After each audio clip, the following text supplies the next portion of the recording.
Okay, so the pictures that I was showing to you are related to the future homework.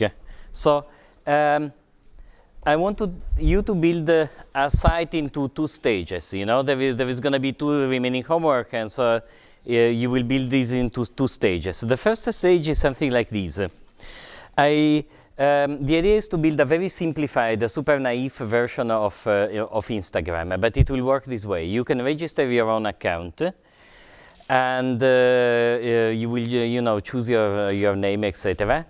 And then you can post pictures. I mean, Rakshit is preparing, and then I will be refining the definition of the homework of how it has to look like. But essentially, you will be posting your own pictures, okay, to your own feed. And on the right-hand side, there will be a list of all the people. And when you click on a person, instead of seeing your pictures in chronological order, you will be seeing somebody else's pictures in chronological order. So that I can have a little bit of fun as well, and so that you are not forced to rummage for photos in order to upload. I will actually be giving you some pictures so that you can use in order to test the homework. So what you were seeing before is me having fun in my office or going around campus, getting pictures of objects that I plan to give you in a folder, so that when you experiment for the homework, you don't have to use your private photos or have to scratch your head about doing image search on Google to get photos, right? So I'll be giving you some photos, but the idea is this. So the homepage, I'm sorry for the people who are not here, but the homepage will look, it will be posted in the homework description. But there is essentially something like this. You can use stupid.css in order to cut the page into pieces. So, 1/3 piece or 1/4 on the right-hand side, and the rest of the space, 3/4 on the left, right? So here you will see a list of names, of which this is you, right? So it's me or you or whatever. And I always wonder whether websites should talk to people in the first or the second or third person, like he who is really you, but is me if I were you, or something like that, okay? But then there are other people, like there is, Luca, Rakshit, and everybody else, right? And so when you click on somebody else, you simply see their photos in order. At the moment, it's very simple. I may ask you to be able to comment on other people's photos, but I'm not sure that this will be in the scope of the homework. After the class, I'll meet with Rakshit and we will decide. And if you click on me, you will see your photos with a plus button on the top in order to be able to add one more. Okay, so that's the homework. So it shouldn't be very easy, but very complicated.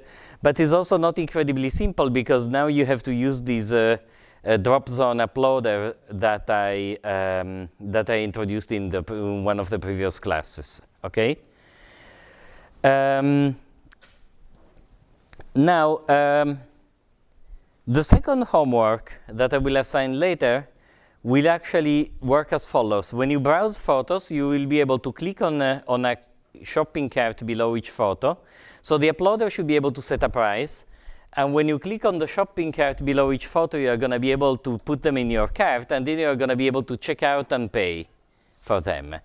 Because I'm going to explain to you how to tie these together with how to use essentially the Stripe JavaScript API in order to do transactions and pay for things. So that after this, you will know how to implement essentially commercial sites. I'll give you the shopping cart code, and I will comment it to a lot of detail for an app that I wrote, and then you can essentially write the same app yourselves, for your own for the homework based on the images of this site. So these are the next two pieces of homework. Okay, so they're not incredibly easy actually, and I think that will be forcing everybody to really get some good understanding of, of Vue and of how to use JavaScript. I'm gonna give you a key piece of the homework today. That is, how do you upload images? And how do you view images? Okay, so the simple way, as we know, is to use these helpers by Web2Py that would store these pictures in your local file system or database. And I already commented that this is not a very scalable solution.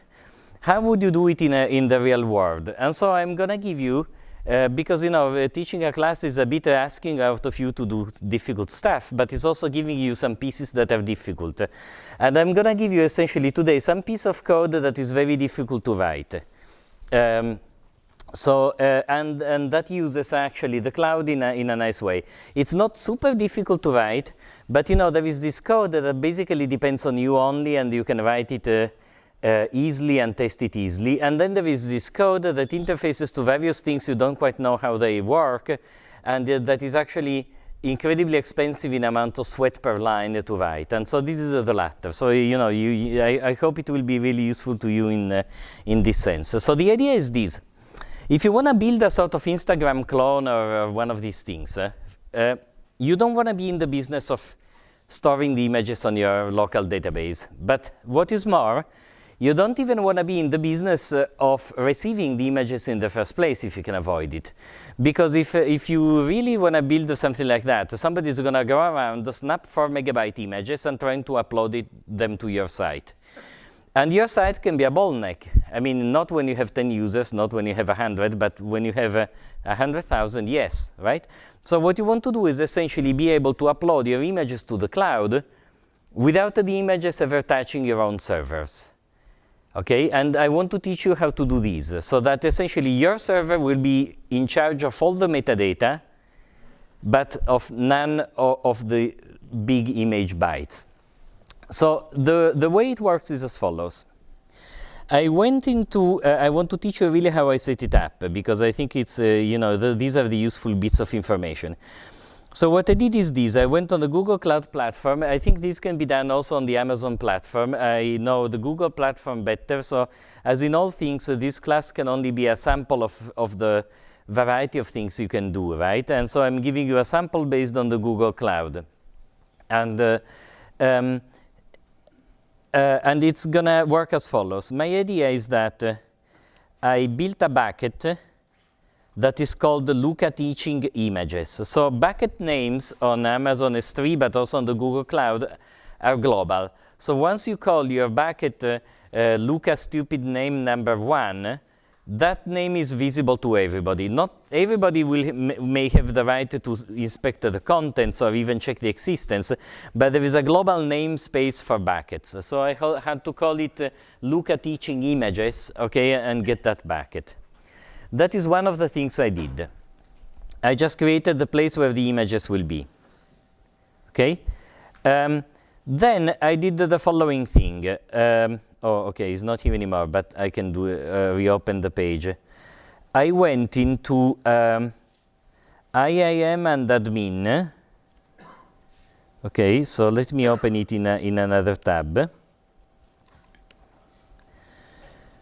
Essentially in the administration page, IAM is for the identity management, okay? And I created a service account that is called Image Uploader. This one here, the last one, okay? So what are these service accounts? Essentially, when you are in the cloud, you can create identities that have certain rights. It's a bit, I don't know, in these, paper and dice role-playing games or so. No, you are creating an avatar for what you are going to do that is going to having some powers. Okay, so the identity I created, I chose the name Image Uploader, okay, and I gave it some permissions. Because I need something that is able to actually upload images to the bucket I created. So I created, this is not stuff you have to do in the homework, but I want to teach you what I did behind the scenes in order to you have the homework in a slightly more sophisticated way, okay? So this is stuff I'm giving to you, and in exchange you will be doing the rest of the homework, essentially. So this identity, I gave it various permissions, and in particular, I made it, the owner is me, and I made it an editor of the storage account. So to add an identity works like this. You can, I won't press on the button, okay, but I can call it like Luca teaching example, okay, and then I can select a role, and the role I chose in this case, you have all kind of services here. The role I chose was for storage to be an object admin, to be able to create objects in the Google Cloud Storage. You have a lot of other roles, and you can add them later.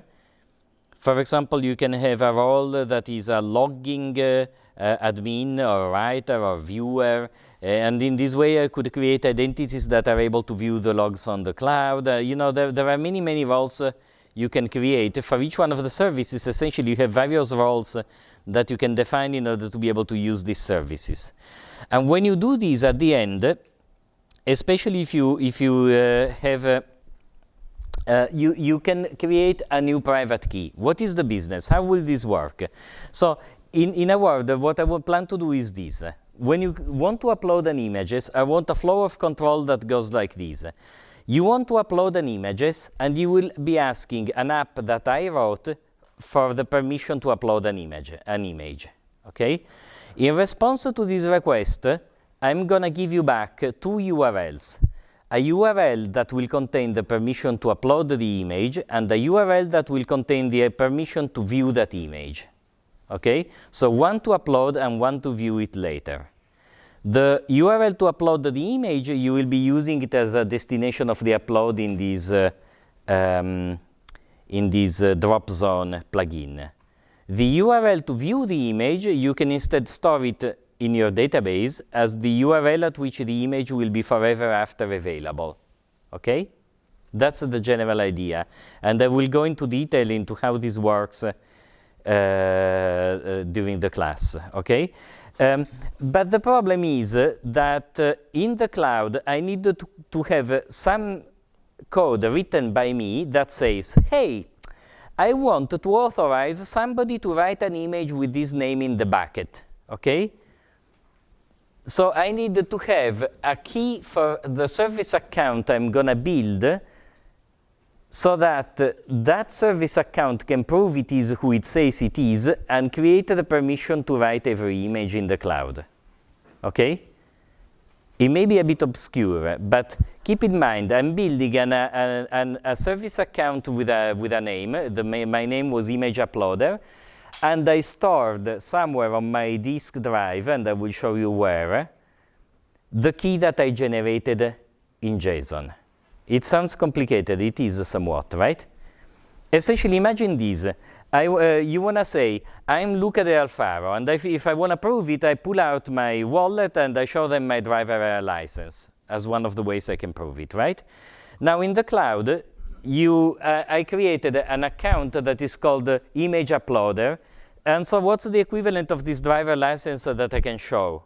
In order to say that I'm Image Uploader and actually have the right of doing this stuff. Okay? That stuff that you can show is contained in this key file that you can generate. So if you click here, generate, furnish a new private key, and choose JSON, you would obtain the JSON file that I have as part of this stuff that I'm doing. Okay? Great. So this is one of the things I did. I'm not going to repeat it because I already built this image uploader identity, and I already have the key for its identity. Yes? Sorry? What is P12? It's another possible format for the key, and actually the same question you had popped into my mind. What is P12? And luckily I didn't have to worry about it. It's essentially an older file key format, but the format we will be needing for the class is just JSON. Actually, you don't need to do this. This part, I'm just telling you what I had to do in order to prepare for this homework. But I'm not going to require you to do this, because I consider this to be slightly complicated. And so this is stuff that I did for you and that you can enjoy later on so that you can see how it is done, right? And you will have to do the part that uses the ability to read and write in these cloud buckets, okay? So there is a bit of division of labor in this sense. Now, great, I have this identity and I saved the key file. I want now to build a service, and I want to show you the details of the service that works as follows. When you want to upload an image, you ping me. You hit my URL, essentially. A URL, and in response to this, I will produce three things. I will produce a random image name because, you know, I just want, I need to invent essentially the destination in the bucket where the upload request goes, right? I mean, if you notice in the bucket, let me show you the content of the bucket. The images that are uploaded, that are that sort of a jumping monkey, I have these things in my office. If you come to office area, you will see them. You can wind them and they do somersaults. So if you look in the bucket, okay, the images don't have image like jumping monkey or so. I assign them a random file name, and I will discuss also how I generate these random file names. But essentially, I generate a random file name for an image, which has to be JPEG, by the way. For simplicity, I'm dealing only with the JPEGs, okay?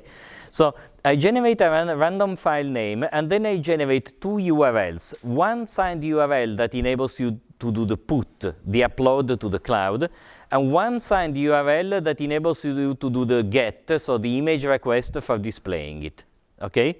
So I want to go into the code for doing this. The idea is that whenever somebody will want to upload an image and you have to show this uploader, you will ping my service first and get these two URLs, and use one for upload and the other one for writing it in the database, okay? Is it semi-clear so far what I want to do?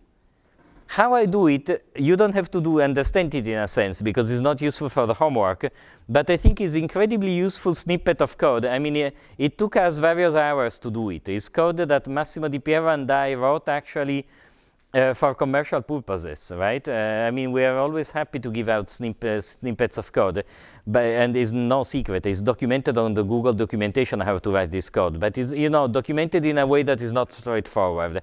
It took us some hours to actually get it to work in the correct way. There are a lot of tiny steps that if you get wrong, you just get an error without any explanation that permission is denied, you know? So it's this sort of painful code to write, which is part of the reason why I want to show it to you, so that you see how the soup is done, or the sausage is done, I guess. Okay, so how did I write this service now that I have my identity, the bucket, and the key that gives me the ability to prove who I am in the cloud, okay? So the code I wrote to give you these permissions, I could have written it in various ways. I could have written it on Computer Engine, and I could have written it on App Engine. And one of the drawbacks of the Google Cloud compared to the Amazon Cloud is that it uses different libraries depending on where you run it. If you're going to use Amazon library, there is a Python library called Botos, which works basically on all the app platforms, because to some extent you can say that Amazon also only has one platform. I mean, it's a generalized Linux host, right? So if you have this Botos Python library, that's the way you access in Python all the Amazon services, or at least most of the simple Amazon services. Instead, in Google, you have various kinds of these libraries, which complicates a bit our life, okay? So I decided to do it on App Engine because because of two reasons. One is that I spent some time the other time to explain you how to upload your apps to App Engine, and so that's kind of natural, you know, for me to do it there. And also because it actually is not a bad solution at all. It's completely scalable. It will stay up and running. I don't have to worry about it. And so why not, right? So let's look at the code I had to write. The code I wrote for you looks like this. I wrote a method that I actually want to improve a little bit, because while talking to you, I figured one of the problems. And this is called uploader. Uploader is the controller, and it has a single method you can call, which is called getUploadURL. Okay? And I think I want to have a secret here, which is the only thing I want to do, to add. If request vars secret is different from, so if the secret that you include in your URL request, I mean, it's a bit of a silly. Should I include a secret or not? Raksheet, what do you say? Is it necessary or not? Maybe not, right? Eh? Okay, nobody can figure out that this URL is important anyway. It's only that I do a little bit of work every time you hit it. So I'm letting all the world actually store URLs in my bucket. That's fine. I think I'll erase the bucket at some point, okay? So here, you know, it would be better to include something that, for example, checks that I'm logged in with your, you know, this would really, this code I'm going to put it as separate, you know, it's code that I'm going to run for you always on the cloud. This should really be part of your application, and you should actually respond to this query only if it has a proper auth signature, so that I know that it comes from your app and not by some, you know, drive-by fool that is trying to store his, you know, porn images on my bucket. So please don't do that, right? Because unfortunately, the way I'm writing it to let you do the homework easily while seeing this piece is that anybody who asks me for a signed URL, I'm going to give it to them, okay? So that's a security hole, and normally you would like this code to be part of your homework. But I don't want to burden each one of you with the mechanics of creating your own app engine app and you know, getting the right key and setting the right permissions for the key. So we have to essentially work on a honor system. Please don't give out this URL. Please only upload the images we are using for the homework. Please be a good citizen, okay? Because doing the thing properly requires a lot of these steps that are utterly boring, and if they go wrong, they are difficult to debug, okay? And so you know, so that's a sort of compromise we make. So, but when you hit this get upload URL, I want to create a random name for the image, and I want to give you the two signed URLs. And I want to spend a bit of time to tell you about how this is done. So first of all, something very, very silly, but how do I generate an image URL at random, an image name at random? Well, the image URL actually has to be an image path, right? And so the path contains the bucket name plus a UUID. A UUID is essentially a random ID that is generated from the current time and a little bit of randomness added to it. And is done in such a way that is a safe string to use as a component of a URL. It's essentially a string like the ones you were seeing in the bucket content that is made of alphanumerical characters and you know, the underscore character. Okay, so now there is an interesting bit of deep knowledge that goes into how to create this UUID, which is why I call web2py.uuid rather than the standard random function in UUID. And this is a sufficiently interesting point that I think that I might tell you the story behind it. So once upon a time, Massimo Di Piero wrote the code for web2py calling the general UUID function, okay? And he was using it also to set the session cookies. Since you need a random ID when you have a session cookie, he was generating one of these UUIDs. And then, what is the name of this Berkeley professor who is also in the data science, and he's David Wagner. David Wagner of Berkeley, who is a great person, wrote an incredibly modest message to Massimo without revealing that he's one of the top experts of security issues, saying, Dear Massimo, I think there is a slight problem in how you set session cookies for Web2Py.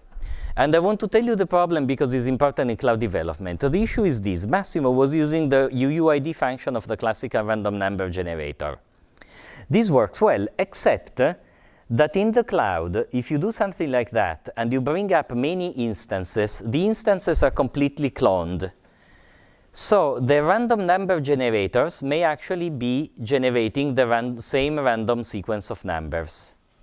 Okay, now this may be difficult to exploit because, of course, different front-end servers may have received a different number of total numbers, random numbers to generate, and so. But you know, a clever attack could, in theory, for a critical site, a clever attacker could see a pattern in the way these new session cookies are generated.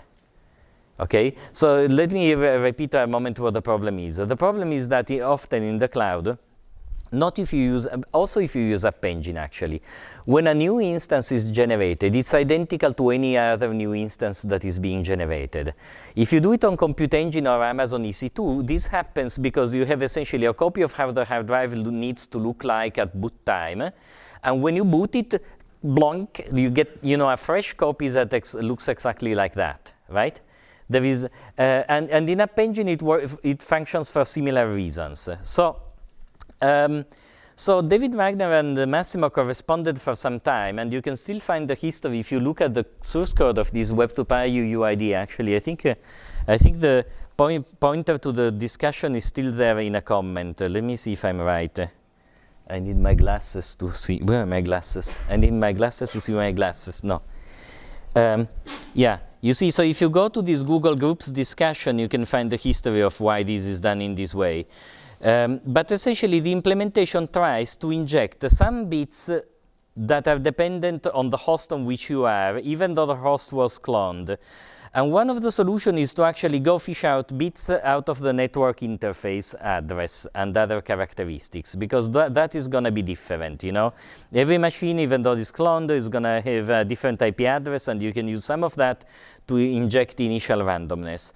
Now, this is a longer discussion, but I'm doing it because, where is my uploader?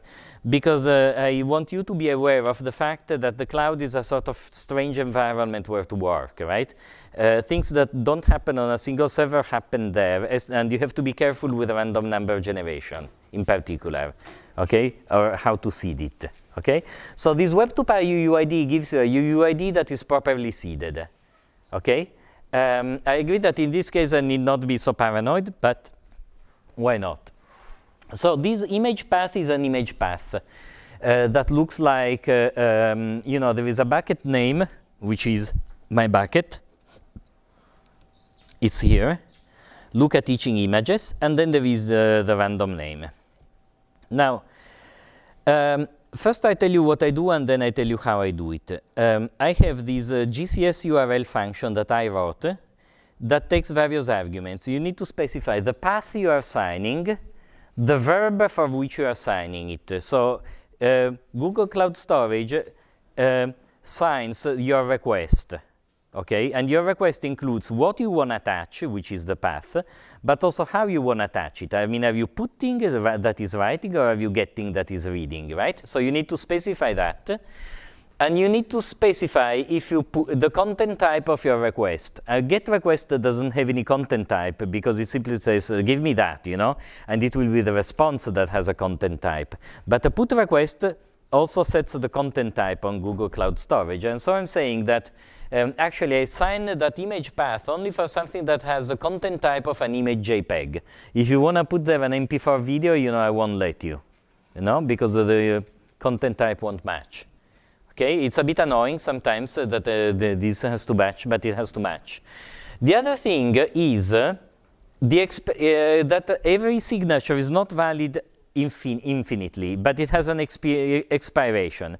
So the expiration for the put, I chose it to be 1,000 seconds, which is about a quarter of an hour. Okay, a bit less, I guess. No, a bit more. The expiration for the get, I put it to 1 year. So for 1 year, you will be able to get those images. And then your assigned URLs will all expire. That's maybe a stupid choice if I'm doing something like, Instagram, where you want things to persist after 1 year. Then, you can put it to 100 years. And then, you will be dead by the time people complain. And so that's a good strategy. No, I mean, I think you can use even higher values if you believe that your company is going to be so long-lived. Or, you can just reassign the URLs later upon request. So So the signing of URLs is essentially a nice trick. It costs a little bit of resources, by the way. So it's not something that takes a fraction of a millisecond. To sign one of these URLs, there is needed to be on the some network call that happens. But the beauty of it is that you are giving somebody else the permission to do something, but the bytes will not pass through you. Okay, the bytes will pass through the Google Cloud, which is infinitely more scalable, and you don't pay essentially the bandwidth to it, or you pay it much less. So how do I sign a URL? Well, okay, the dirty work is done by this function sign URL, which we also wrote. Okay, the function sign URL is as follows.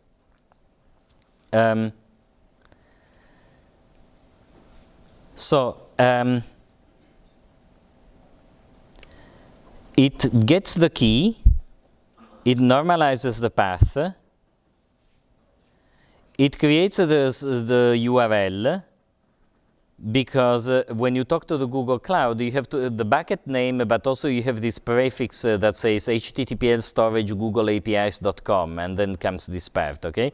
So it essentially concatenates that part, and then it builds a string to sign according to some instructions that you can find on the Google documentation. So essentially Google tells you, hey, if you want to sign a URL, you have to build a string that contains verb, content MD5, content type, expiration, resources. I mean, it has to have all these various pieces, okay? And the format is a specific format, which took a bit of trial and error because it's kind of crazy. But it's essentially this format, in which you have to have these new lines exactly in these various positions, etc. So, I mean, it's a very detailed format. Okay? So you take the string to sign, and then you call this magic base 64 sign, which actually signs it. Okay? And then you add your account email, the expiration, the signature, and you return this whole thing. Okay, so this is a code that is painful to write. It's not intellectual code, but it's just a pain to write, because these specifications for how exactly to sign and which function to call are sort of messy. Okay, and this is the code that was really painful actually to do. So in order to sign in base 64, you have essentially to create, you put your plain text, which is the string, and then you use your private key to sign with these cryptographic algorithms. Rather than going into the details of these, which is a little bit boring, let me give you a much simpler example of what it means to sign a document, okay? Which I think it may be useful for you. How many of you are familiar with hash signatures? Some of you, but not many. So let me give you a super simple example of how they work if you want to do something easy, okay? So they work in this way. IPython, and I'm in Python. Well, in a moment, now. And I say import hashlib, okay? Then I can say h is equal to hashlib, for example, SHA, and I have various SHA. These are hashing functions. I like particularly the 256. I think SHA-1 contains some vulnerability nowadays. And so you can do these, or you can initialize it with a string, like my initial, okay. Actually, let me do it better. Let me say key is equal to I like to have coffee in the morning, okay? So this is my signing key. Then I can say h is equal to hashlib, sorry, SHA-256 of my key. Okay, so h now is an object that can generate signatures, and so I can say h.update. Every time you call update on it, you give it a piece of stuff to sign. Okay, and so here I have to sign a message that says, for example, this is really Luca, and you owe me $33, okay? I don't know, this is the message I want to sign, I don't know why, okay? Just at random. Now I can say h dot, and I always forget, but for example, hex digest, this gives me the signature, this gives me a cryptographic signature computed from my key and the message I want to sign. And the properties of these hash signatures are these. Suppose you only know my message, this is really Luca and you owe me $33, and the hash signatures. The cryptographic property that is essential is this. You would have an impossibly hard time trying to find any other string that has the same digester signature. So essentially, if I give you this message and its signature, and you brought it to the bank, and the bank knew the the signing key, no, the bank would know that the two go together. Okay, that you could not possibly have invented another pair without knowing my private key of a message and its signature that would actually match. Okay, so that's the fundamental idea, that the process is not reversible. Okay? Yeah? Is there a way like that you could show that hash as input with that signed string of text that you can get out? No, that's exactly what's not possible to do. You also cannot do that. You cannot find the secret key. And so this is why the private key that I used to sign to prove that I'm Luca uploader at, image uploader at, etc. No? This identity I created for the Google Cloud, that is why, that's how it works, right? You have this private key that you can use to sign. And so I'm signing essentially an action that consists of a URL, a put, etc., and its signature. But people who were to intercept these wouldn't be able to sign new URLs. But Google Cloud is capable of taking these two pieces. This is really Luca and you owe me $33 and the signature. And because Google Cloud has the other side of the key, right? It would be able to say, yep, if I have this request that I got in, really that's the signature that I would have generated. This matches with the signature I got, so I can authorize it. Okay? So this is done in a very simple way. And by the way, this kind of cryptographic signing is incredibly useful for all kinds of purposes. Let me give you another purpose that I use all the time. Sometimes I have sensitive data. For example, I have, Twitter doesn't want you to share user IDs or usernames. But sometimes I want to share my data with other people, in which I don't care about the user ID or the username, but I may just care about, this URL has been shared by all these people.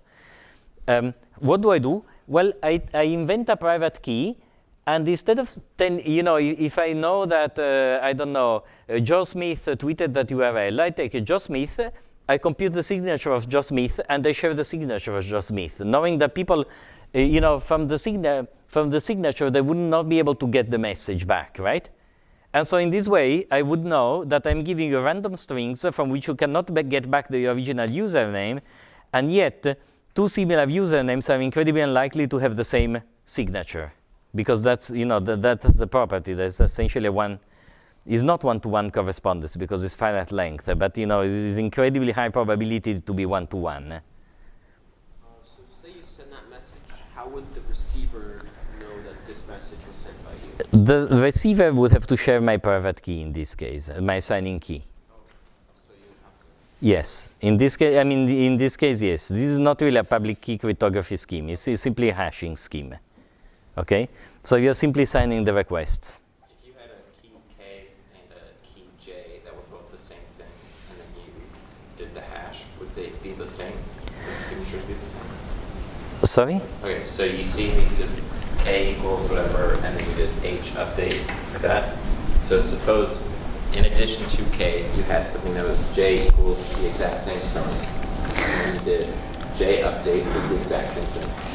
Yeah, it's deterministic. So you can say these and, oops, sorry.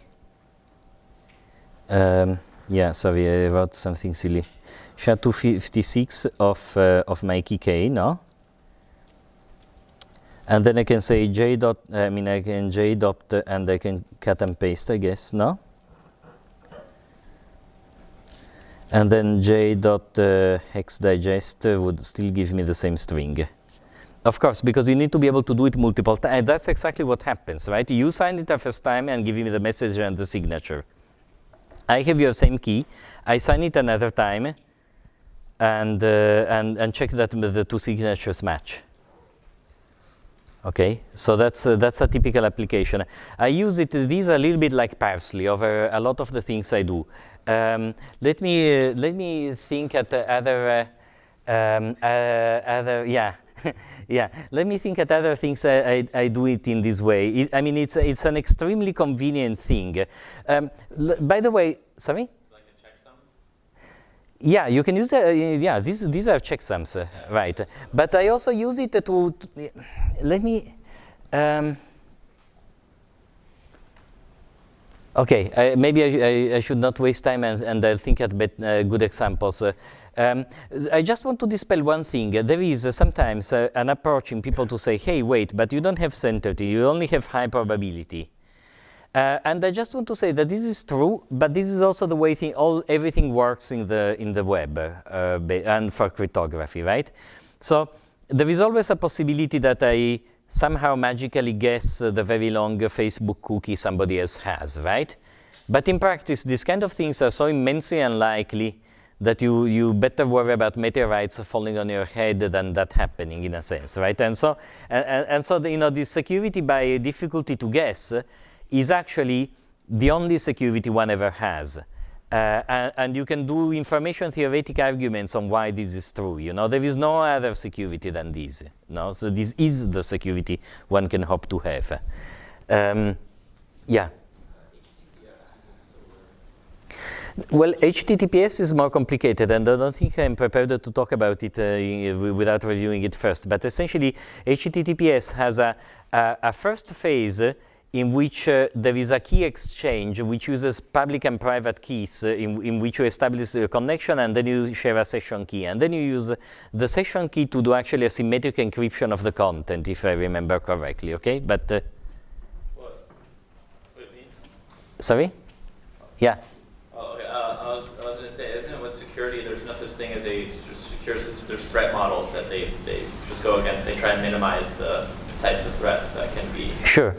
Yeah, but I'm just saying that you never have a mathematical guarantee that there is no possible way, because there is no distinction generally between an intruder and an authorized person, except for some knowledge that they might have, and every knowledge that they might have is guessable if they are sufficiently lucky. It's only that being sufficiently lucky is incredibly unlikely, and so that's that's in general how these things work. Okay. In a very approximate, but it sort of captures the essence of the mechanism. And so, here, this code, this SHA-256 is one of these crypto algorithms, okay? And then, you have to, I don't know. Essentially, you read the documentation about the way they want the key to be signed, and you reproduce it. One of the complications of this, and I mention it only in one place in case you try to reproduce this and it doesn't work, is this. In the API YAML, in order to have this code work, where is it? Sorry, API YAML. Here. Okay. I had to add at the end, there is a section in which you declare the non-standard libraries you are going to use. And so there I declared PyCrypto and YAML. YAML, I'm not sure I'm using it actually, but I just put it there out of safety because I often use YAML. YAML is a configuration language. I don't think I use it now actually. But PyCrypto is the library that actually contains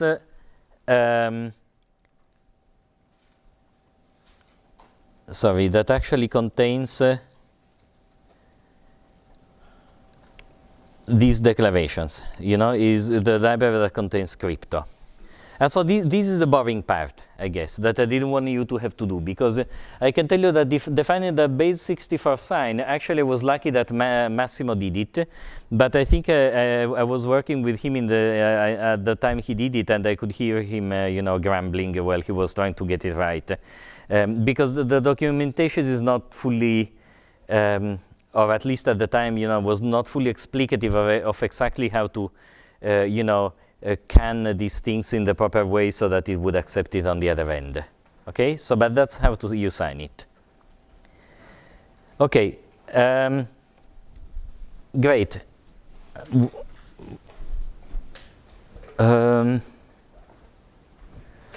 Let's see.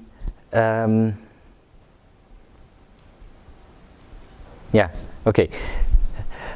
Now, what was that? A huge insect? Yeah. So once you have this code, how do you actually test it? And this is actually a fun part that I also want to tell you. So how do you write some test code for these?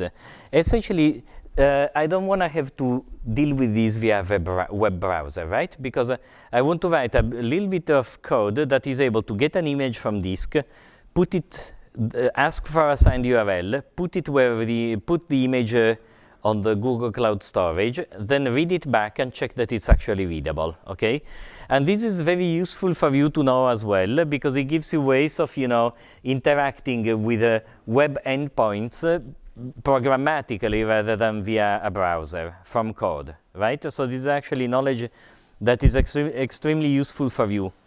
And so what I did is that I wrote in a random place, it doesn't matter very much where, but I wrote here under modules this upload test. So I put here an image, this is, I think, it doesn't want to show it to me. Yes, with a delay. Oh my goodness, the worst image viewer.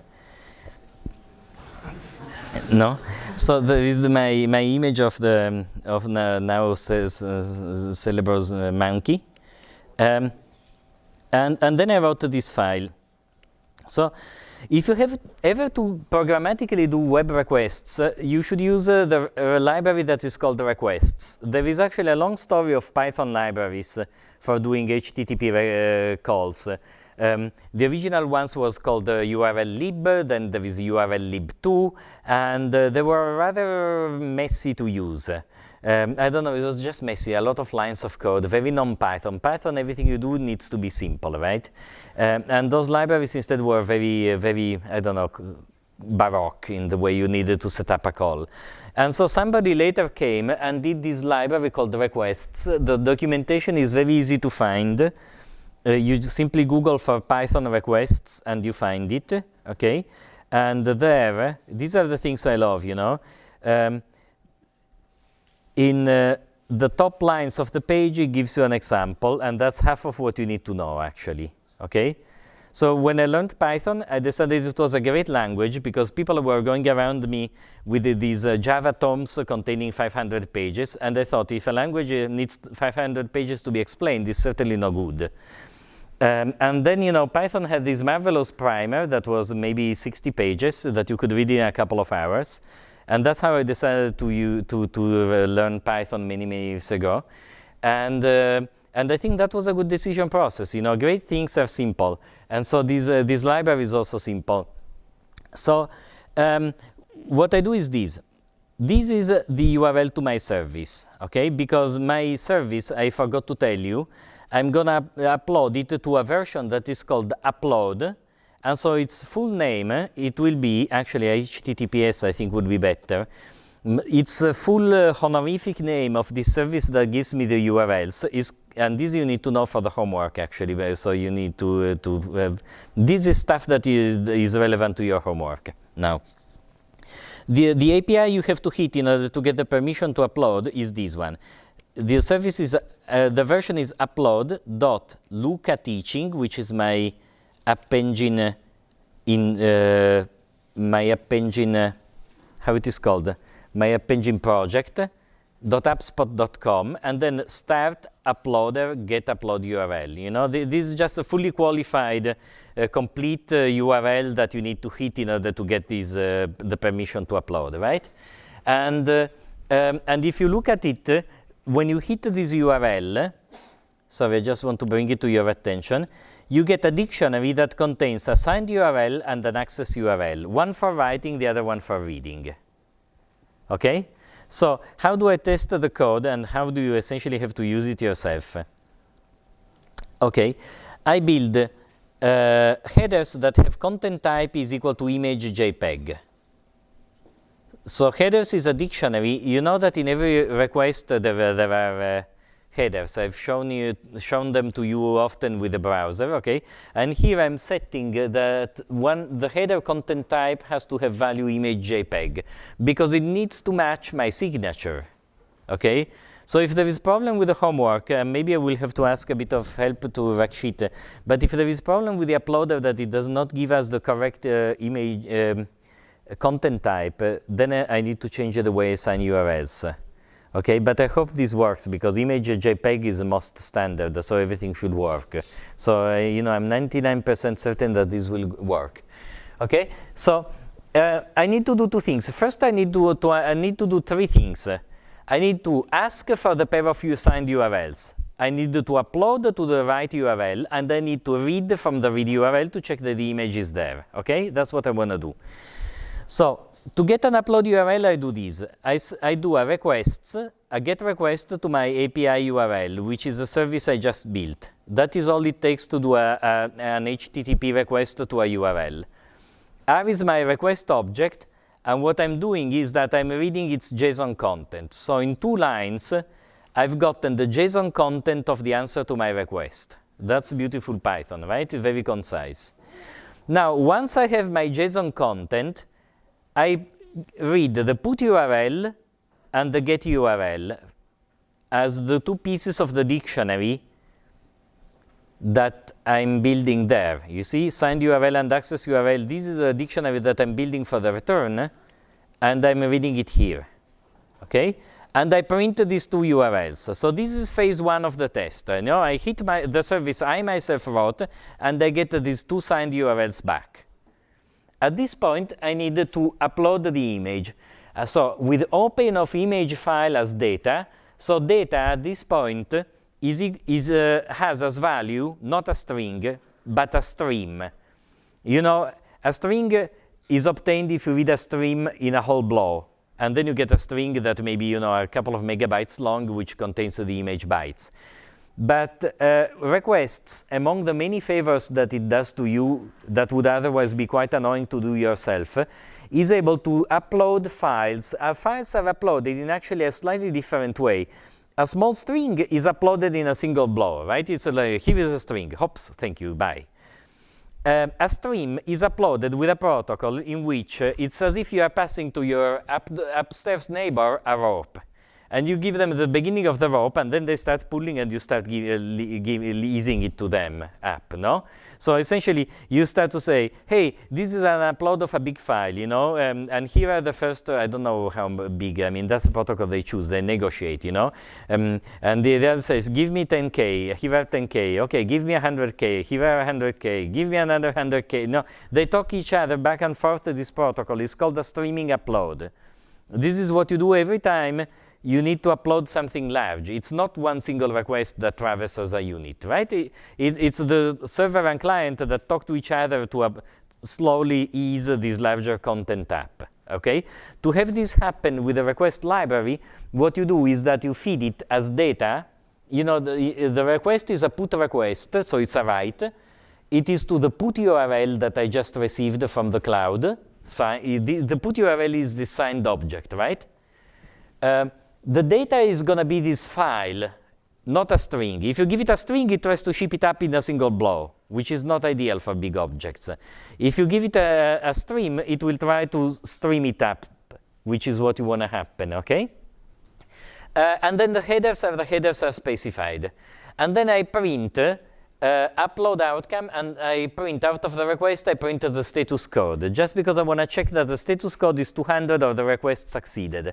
This will tell me, if I get a 200, that the upload was accepted, that there was no permission error, and that the image should be hopefully now stored in the cloud. Okay?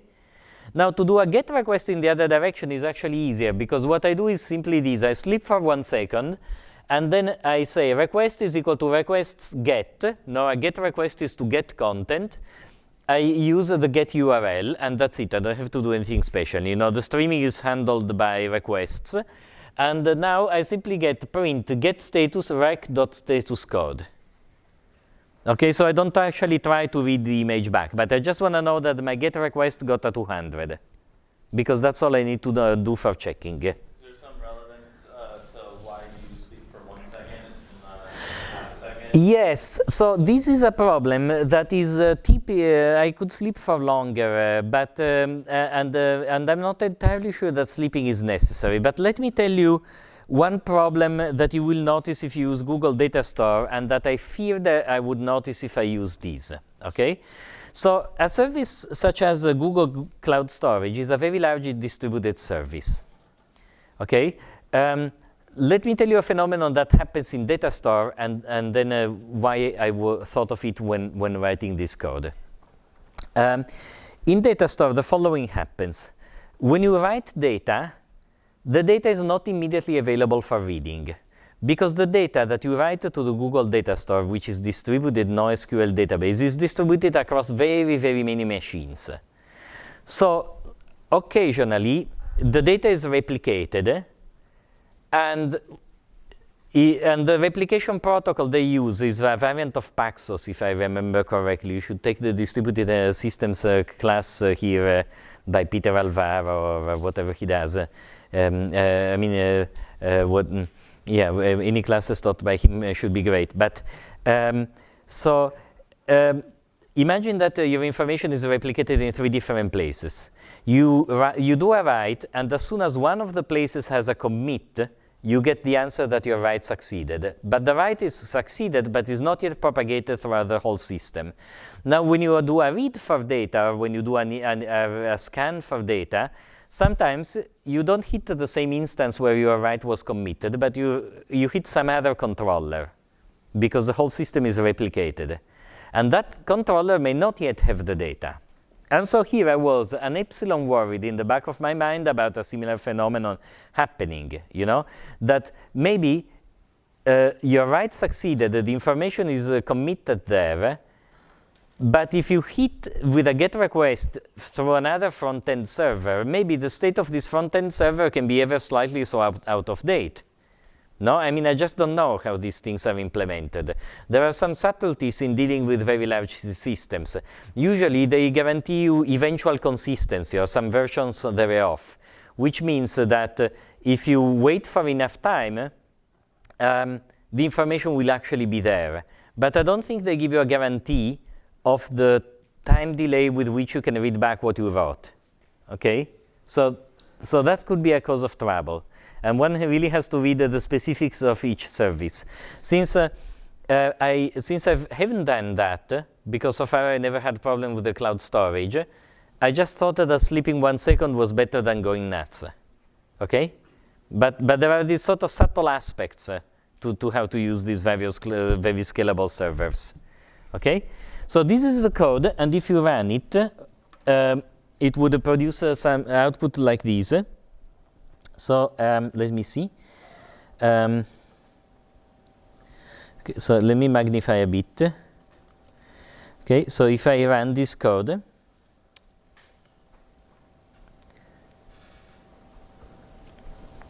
so these are the URLs. You see the URL, the URL for doing the put consists of one portion. There is the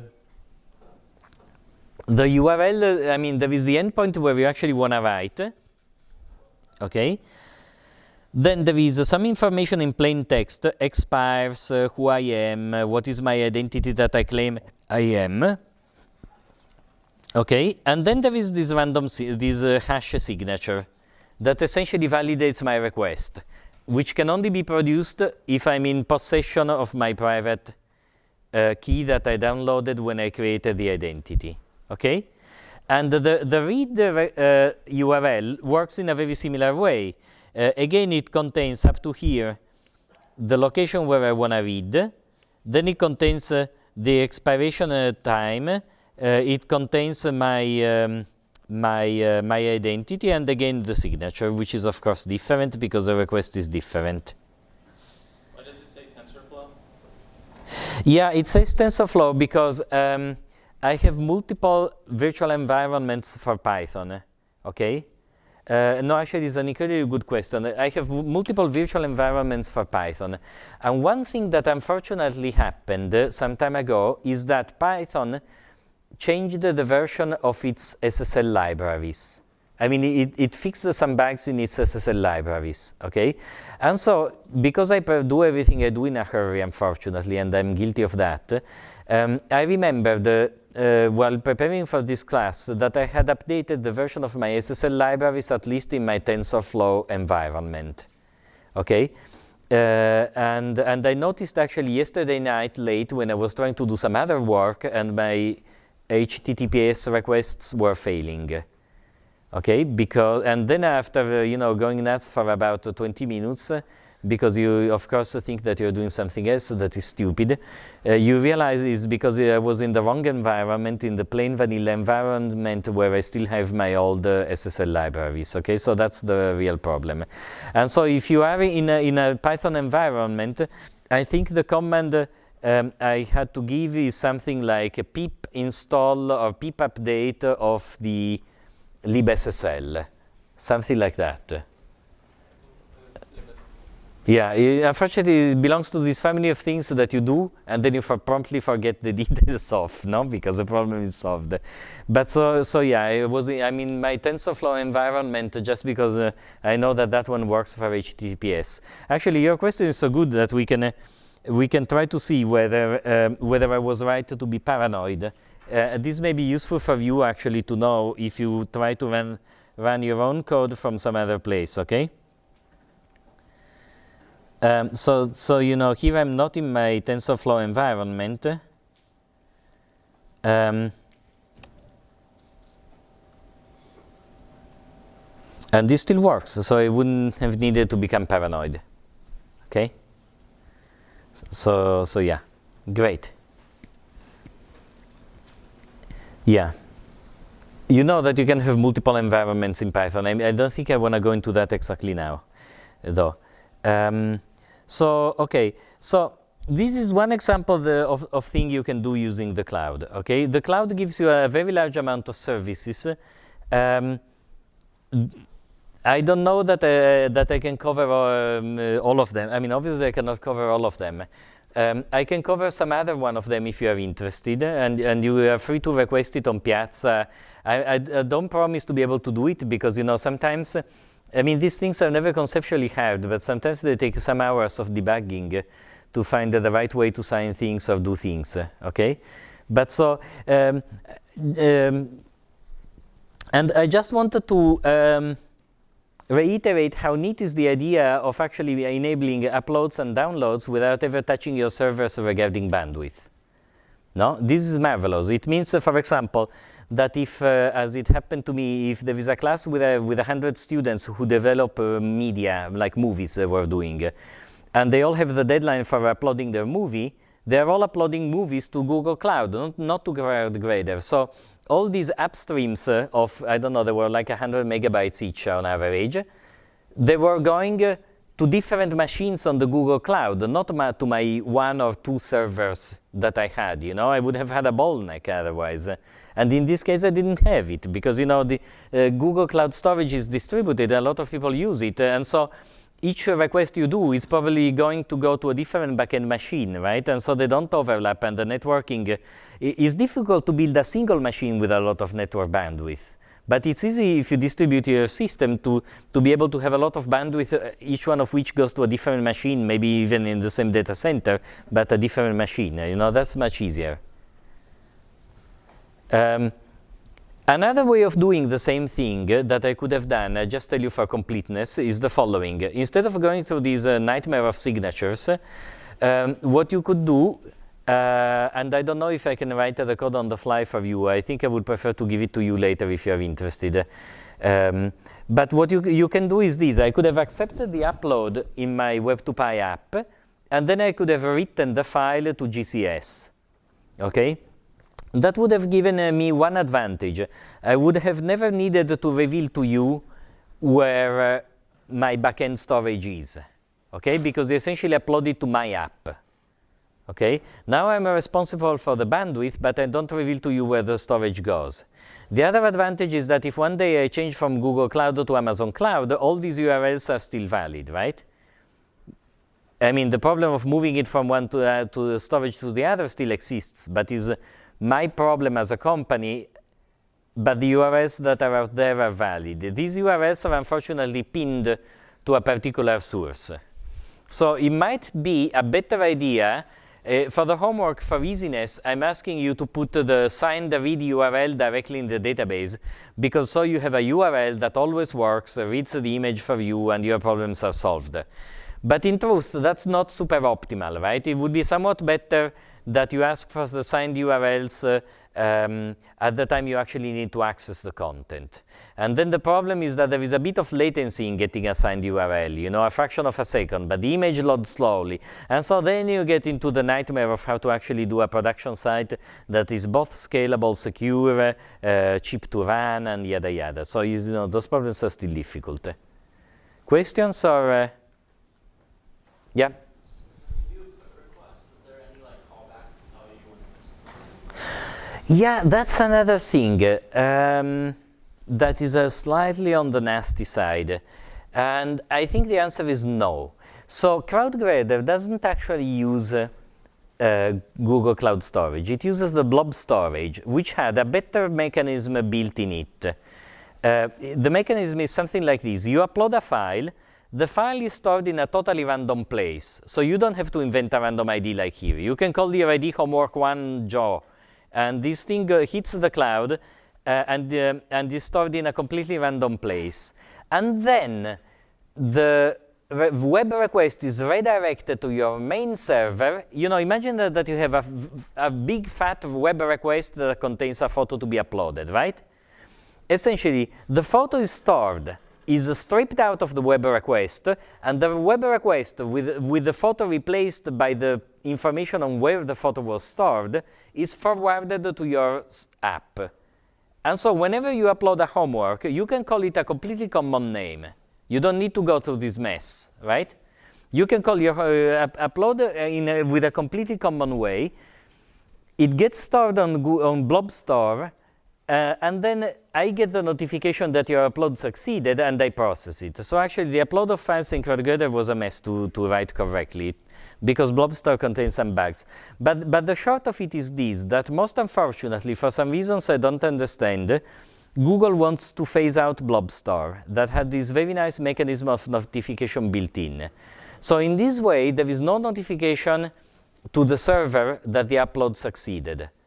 The uploader knows, but the server doesn't. So in cases in which you actually need to confirm that the upload exists, there is no better solution than having the client, once the upload succeeds and you get a 200 code, actually ping another URL of the server to say, yes, indeed I was able to upload these.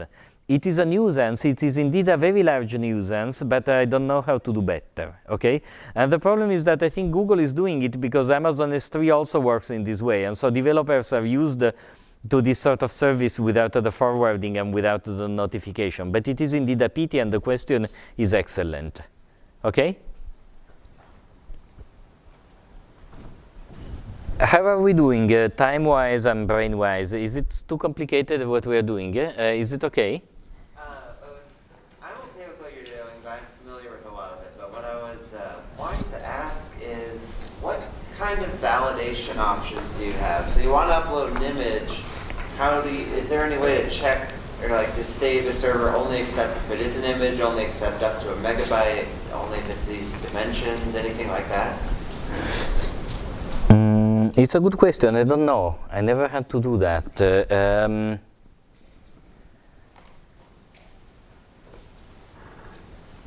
guess I'm thinking that, if you want to, with crowd grader, it makes sense that you can have whatever type of file, but if you want these images, you want to make sure they're not uploading, like you said, videos and storing them. No. Okay. So yes. So yeah, you can do it. Sorry. Drop zone enables you to check that the type of a file is a specified type. No, you catch me without me knowing it, because normally I do all these requests via jQuery, as I mentioned, and I don't think that jQuery.ajax has a way. So jQuery.ajax has a way to handle failure. It will tell you if something fails, and it will tell you the code, but I don't think it will tell you a measure of progress of how the upload is going, or how much was uploaded before failure occurred. Okay, so I don't think so, at least. And so the people who wrote Dropzone must have used some lower level API into the JavaScript of the browsers to make it work. And I have to admit, I don't know how it is done. Well, I guess I was wondering more about like the server authenticating the file that you send it.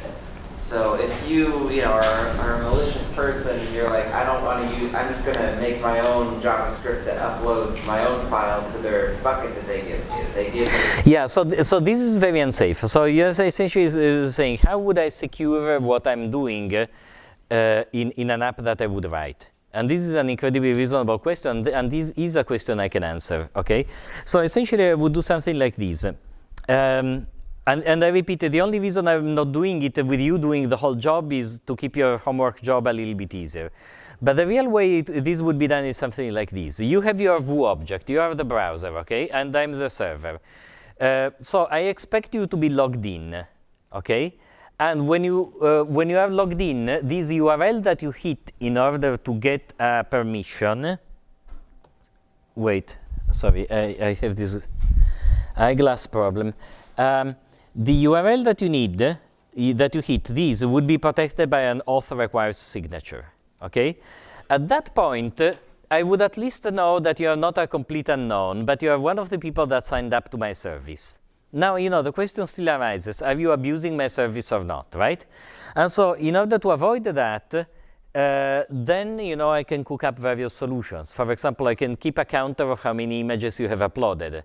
And maybe I can give you a daily quota of, 100, because I believe that, whatever I want. And then maybe I can start building an abuse team that looks over the data and tries to find who are the vendors and who are the abusers of the system. And then I try to build an image machine learning team, that tries to automatically detect dangerous types of images. And then, and then you can do all the rest, sort of, no?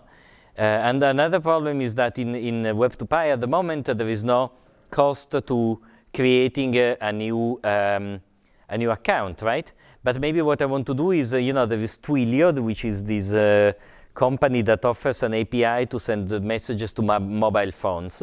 And then I can say, fine, but in order to validate your account, you have to give me a phone number, and I'm going to send them an SMS with a code, and you have to type the code back in.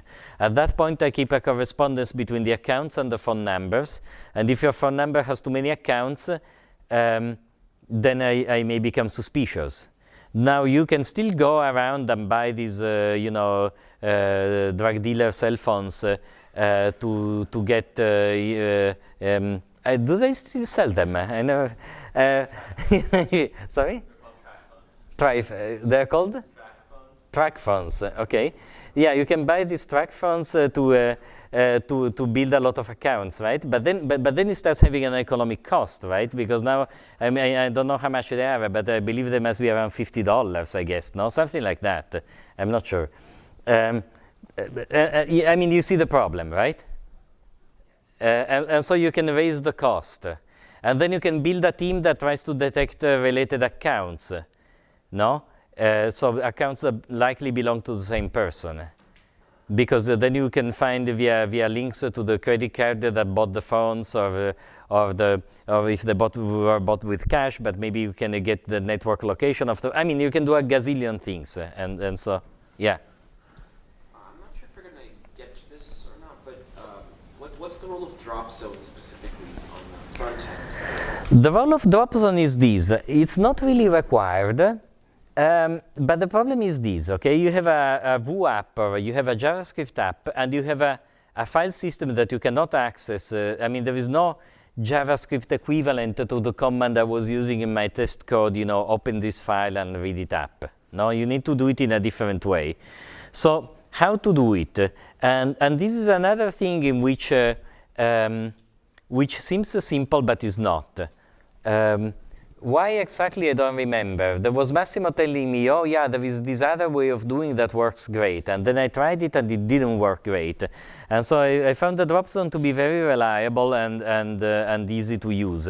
But so, it's not as simple as you may think to do uploads in JavaScript. It requires a little bit of tinkering, especially if you want to do it well. And so Dropzone does it well, and so I think you should use Dropzone. But if you search, maybe now some people have written some easier or better stuff. Yes, more questions? No. I'm gonna. I think that kind of phrased that in a weird way, but I guess what I'm asking is that does Dropzone pass a reference to the file rather than, or you said it won't upload the file to the server and then take that and upload it to Google Cloud. But so how does it not do that? What? No, Dropzone uploads a file to a URL you tell you to upload it. Oh, okay, so Dropzone solves the problem for you of doing the upload. And the problem is only that if you didn't use Dropzone, you would need to either write it from scratch or use some other library, and and so I mean, what I mean is this: if you do an old-fashioned form, to upload a file, all you need to do is to make an input field of type file, and this will generate an upload that will behave in the proper way. So uploading files with forms is easy.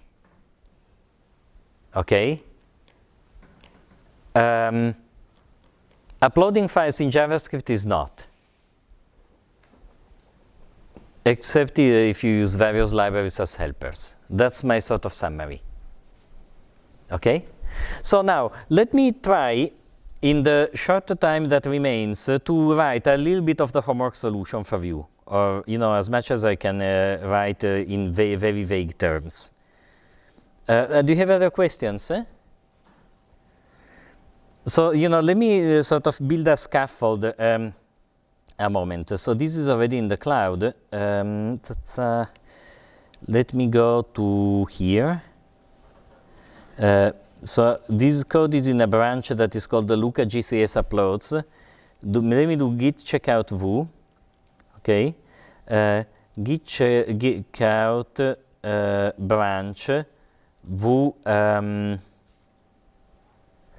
homework for 2018 start. I mean, I may have to work on it a little bit more. Right. Down.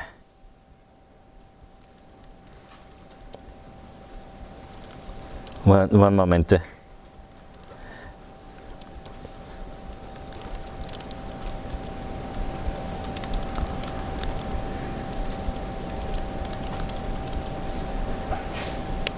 One second, okay? Okay, here we are.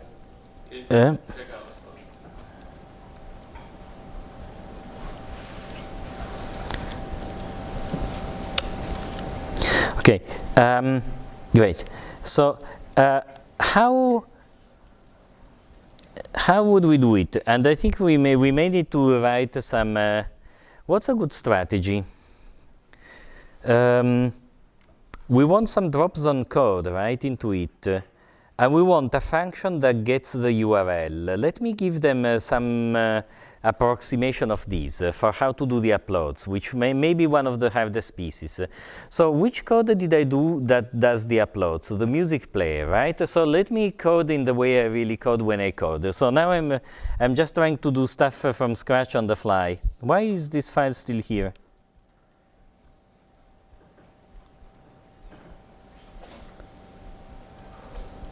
Hey, this stuff shouldn't be here. Ah, darn. I wanted to go to Vue first. Yeah. Okay, let me begin again. So Vue.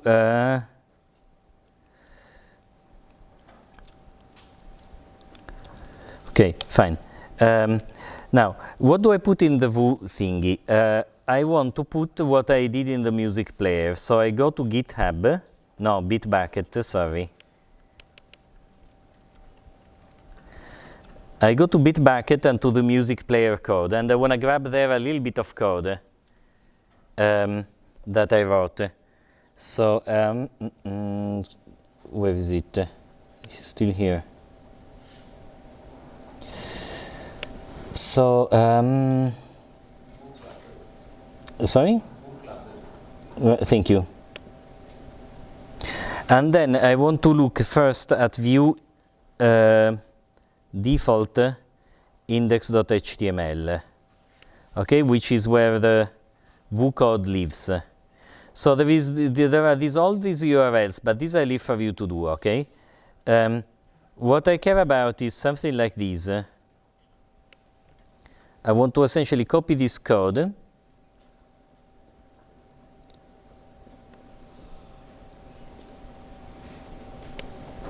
up to here and plunk it right in the index, okay? And I don't know if I should be doing this because it makes your work easier, I guess, but why not? Where did this go, this code? It was in main content, I think so.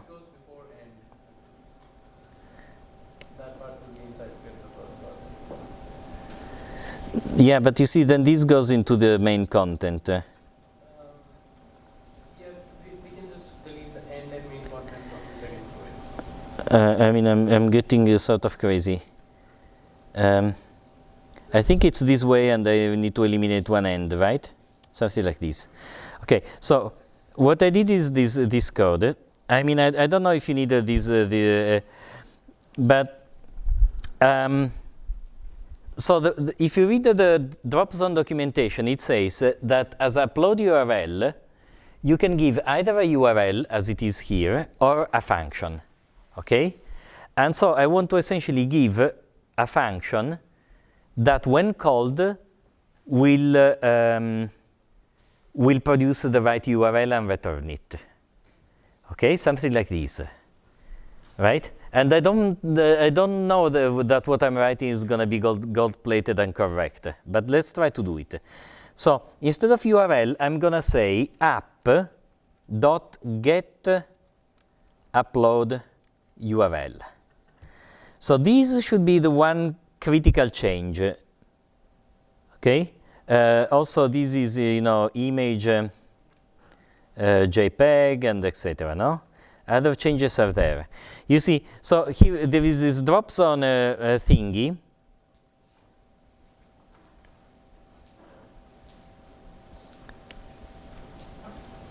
Sorry.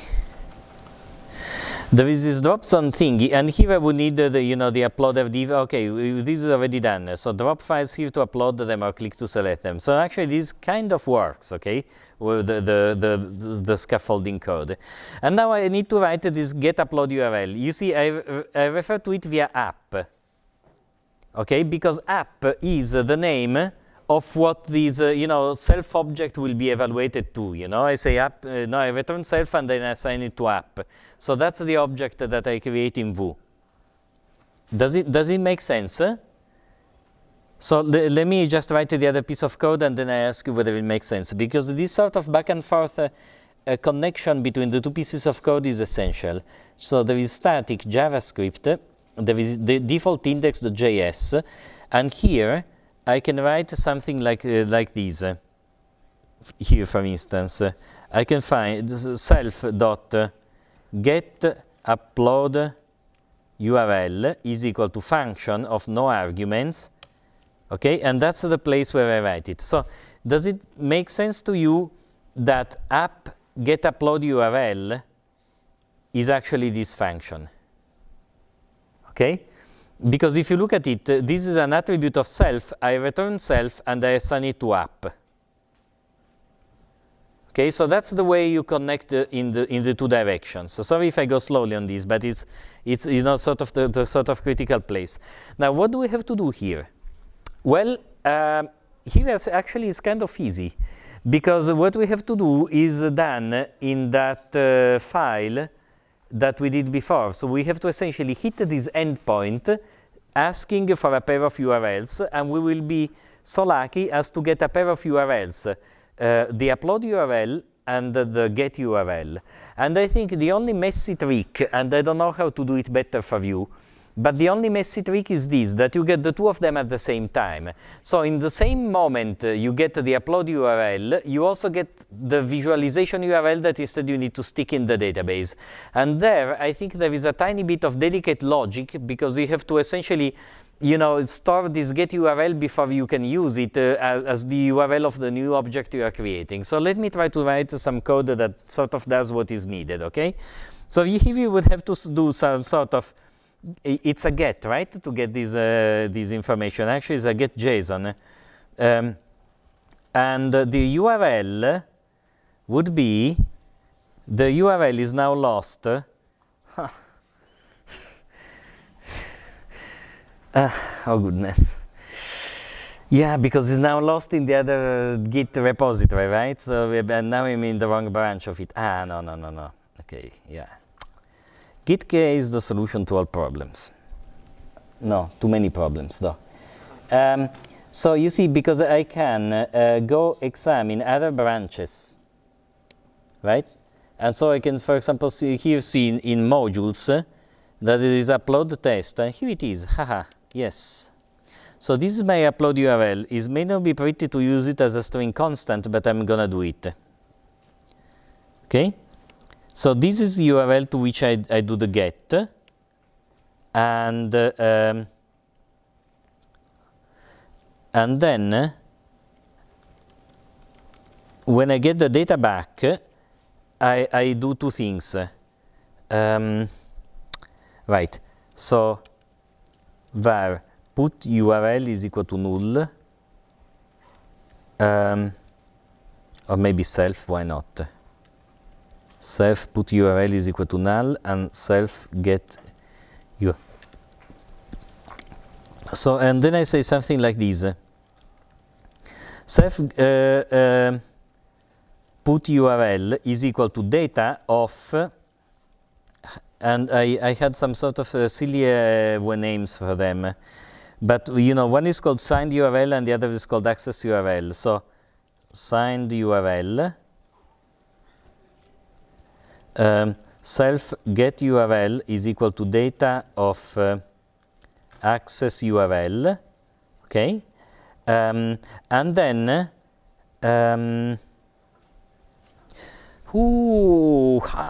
how stupid I am. Okay, true problem. I'm writing JavaScript as if I was writing Python, which is like, you know, a deadly error to do. Can anybody see why I'm completely stupid? I can say that of myself. So I am. Why? What stupid error am I doing? It's really a beginner's error, and I'm falling into it as it in a mud hole. What? The error, the stupid, nasty, super nasty error is the following. I cannot return self-put URL. Do you see why?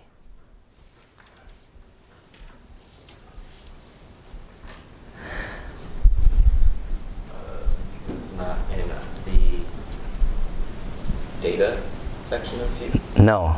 Scope. It's declared outside the function. Yeah, but it's also the wrong time. It's as if, the problem of these Ajax functions is that they include in their scope two different times, the invocation time and the response time. And when you call this function, what is gonna happen? It's probably good that I did this stupid error, because at least you can see it, right? I think it's instructive from these. What happens when you call upload URL? What happens is this. You launch this network request to get the signed URL, and you return something there with zero delay. It's as if, you launch the ball and you go somewhere else. And, the ball is still in the air and you have to return, but you don't have anything to return, right? Because the signed URL will be given back to you only when the network call returns, which is way too late, right? So it's easy to see why I was being stupid. It's harder to see how to do it right. Do you see the problem? So what are your suggestions for doing it right? It's good that I did this, because I think it would have been a stumbling block for the homework. But how to do it right? Anybody has suggestions? Yes? Some kind of flag outside so you know that it returned? No, because that's too late. I think DropZone wants to know it. This is actually, I may need to think at it a little bit a moment.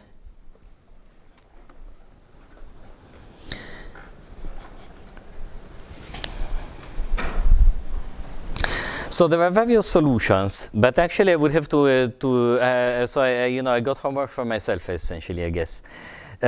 One of the solutions that happens to me is this. I think there is a way for me to brutally set the upload URL. Okay, so to set it from outside. The problem is that when you try to upload, it has to be already set. So the problem is that essentially one possible strategy would be something like this. Whenever you access that particular page, you immediately, before you know it's going to be useful, but you request an upload URL.